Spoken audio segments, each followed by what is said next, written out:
our country is collapsing, and the asymmetrical warfare is Cloward and Piven, not just dirty bombs. That's all I would add. That it's meant to implode the counties, the cities, so they can come in with a Marshall Plan to federally stabilize the Southwest and other areas that will collapse under the millions that are now coming. This is only the primer, the detonator. This whole global advertisement of the kids coming here and that they get to be at resort-like conditions. And that all the big Baptist churches and Catholic churches are getting federal money, $6,000 a month, up to $7,000 a month, to warehouse groups of 3 in private homes. So it works on a bunch of fronts. It's a wealth transfer, it's a scam, it's organized crime. Now, we're joined, again, by the filmmaker who is making the new documentary, BackToTheBorder.com. Chris Burgard, thank you so much for coming on with us. Thanks for having me, Alex. Well, you heard my little 5-minute breakdown there and playing that clip of the interview you did for your film that's coming up. You've been all over the border and have seen even more than my reporters. Give us your breakdown, sir, as a journalist, on exactly what's happening. Well, Alex, we've been doing this 9 years now, and I thought that we had told the whole story when we did Border and released that back in 2007. But when I see kids used for profit, I'm a dad. I can't stand that. Whether it's profit by the drug cartels or the politicians, I couldn't just sit back. I mean, the federal government can't tell me that they didn't know that children were being used on the border, because I filmed it in 2005 and I showed Congress in 2007. Michael Chertoff even commented on it. That's right. It was a big scandal that the mules are using the kids, and they're even getting U.S. kids to go down there to become mules, and they're getting killed. Yeah, well, the cartels have been recruiting in the United States for a while, because if you're a suburban kid that doesn't fit the typical tattooed Hispanic gangbanger cliche, then they can do a lot more with you. But we filmed in 2005 the arrest of a group of kids, and because it takes longer to process them and Border Patrol's there, while they're tied up, they hit the fence in 9 other areas. I mean, it's a business model that works. And what you're seeing now on the border, this is something that cartel sources have been saying they've been working on for 2 years, since DACA first came through. They knew that it gave them a loophole. If you're 17, you come on in, and after 72 hours, you're no longer held by Customs and Border Patrol. You're transferred to Health and Human Services under the Organization of Refugee Resettlement. So what they do is they've been recruiting folks to come up here, because what you're not seeing at the border is everybody, or on the mainstream cameras, is everybody else that's coming in where you're not looking. Places like Falfurrias, Texas, or Sonoyta, Arizona. This is a plan. This is a disaster by design. I mean, the drug cartels are multi-billion-dollar businesses. They're going to do what they need to do to make a profit. It's just really sad to see that enforcement on the border in the last 9 years, I've seen it degraded to the point that it's just worse. It's not better. And, of course, your film shows the dead bodies of little 3- and 4-year-old Mexican and Latin American children. The mass graves are just everywhere. Tens of thousands have been dug up. Who knows what else is out there? They're being fed on by the cartels, by the coyotes. But then Robert Rodriguez puts Don Johnson in a cowboy hat and says they're all being killed by Don Johnson. Yeah, I hadn't seen that movie. But, yeah, we have pictures of...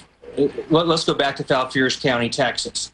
9 years ago, we had pictures of the deaths that were occurring on the ranches around there. Mrs. Vickers has a ranch down there with her husband, Doc Vickers. Her dogs come up to her. They think she gets out of the house in the morning. She thinks they want to play ball. They drop this white object at her feet, and it's not a ball, but it's a human skull from a woman that had been murdered hundreds of yards from their front door. That's the reality it's living down there. Now, I filmed that was 9 years ago. You would think things are better. Going back down there a few weeks ago, they've had over 250 dead folks within 15 minutes of their front door, just in the last 2 years. That's not better. That's so there's worse. road warrior level barbarism, and now it's coming across the border. Stay there. I want to get a report from the man who's been an eyewitness for 9 years. And this using kids has been going on a while. And again, they're just the front. Border crossings across the border just exploding. And they're legalizing criminals. They're legalizing violent felons and turning them loose. So the kids is just the big front, ladies and gentlemen. Zach Taylor's coming up, chairman of border security expert of the National Association of Former Border Patrol Officers that warned of the asymmetrical warfare, and our guest will ride shotgun with us. We're going to go back to our guest here in a moment, but first I wanted to read to you a few comments in the story about Obama signing an executive order to lock up anybody that's got a cough, basically. And one of the commenters said, you can punch up my screen if you want, if you are homeless, you get detained. If you have a cough, you get detained. If you let your kid play in the park, you get detained. Do you see what this is going? And he goes on to say we have no rights. But Bob Smith says, but if you're an illegal alien, you don't get detained. And the next guy says, no, you do get detained in a luxury resort and then free airfare to the destination, your chosen destination. And then you get a driver's license, you get to vote, you get free welfare. I mean, this is just totally insane. Going back again to the filmmaker, sir, this is only like a 5-6 minute segment, so I want you to have the floor and break it down. How much worse is the border now than it was? I mean, clearly it's basically not there from what we've seen. And then what comes next? Because if this flood is already huge and then they're advertising, come here, everything's free, it'll bring an even bigger flood. I mean, how bad do you think this will get? And what do you think the master plan by Obama and the Ford Foundation is? Well, let me speak to what I know. Yeah, I was in Honduras during the regime change. I was down there filming, and I've had experience with folks that are down there in the campesinos. As long as they think this surge is going to keep continuing, as long as they think they can get here, and as long as their relatives are coming north and they're staying north, and until you see a C-130 landing in downtown Tagusa Airport with folks being reunited with their countrymen, they're going to keep coming north. So this is going to be here for a while. Let me tell you what I can speak to facts, what I filmed over the last 9 years. There is a concerted effort that billions of dollars are spent to control, to create the illusion of border security instead of actually securing the border. And there's been an effort that I've experienced firsthand to keep America from knowing who's coming across the border when they actually know. Let me go back to a couple of years ago. Let's go back to Alferius, Texas. When friends of mine were getting Chinese nationals apprehended on the ranches, I go to Border Patrol under President Obama and I say, can you tell me how many Chinese apprehensions you're getting down here? And they're like, sir, we can only tell you the total number of apprehensions in the top 5 countries of origin. China's not in that, so we can't speak to anything about Chinese nationals.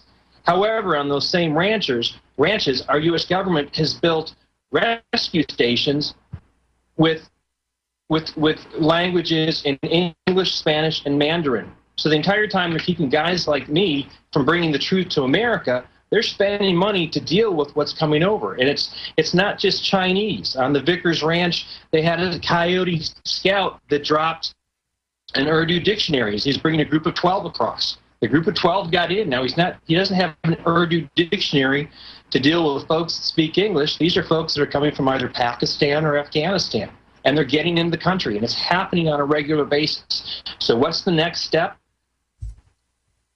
I hope it's not a terrorist attack inside our borders with somebody that came from across the border, but it's not just folks coming from Mexico looking for work. That's what they want you to believe, but that's not what's going on. And so my question is, why does the Obama administration do this? Clearly, they don't want America to know what's going on the border, because if they knew how many people are dying down there, if they knew how horribly they're dying, if they knew that Americans, their fellow Americans, can't even go feed their horses without taking a semi-automatic rifle with them, that ranch wives aren't safe on their ranch unless they're surrounded by protection, America wouldn't put up with it. No one would be talking immigration if they knew how insecure the border is. Well, that's right. Or if they lived in Texas or they'd been to Mexico lately. I mean, Mexico is scary. It is a failed road warrior hell state in the north, especially in the central areas, and they just have no idea. They're so gullible. Americans Just have no idea. I want to come back, sir, with you and the senior border patrol guy to break down what this asymmetrical warfare spells and what the next shoe to drop is. Stay with us, Infowars.com. We're on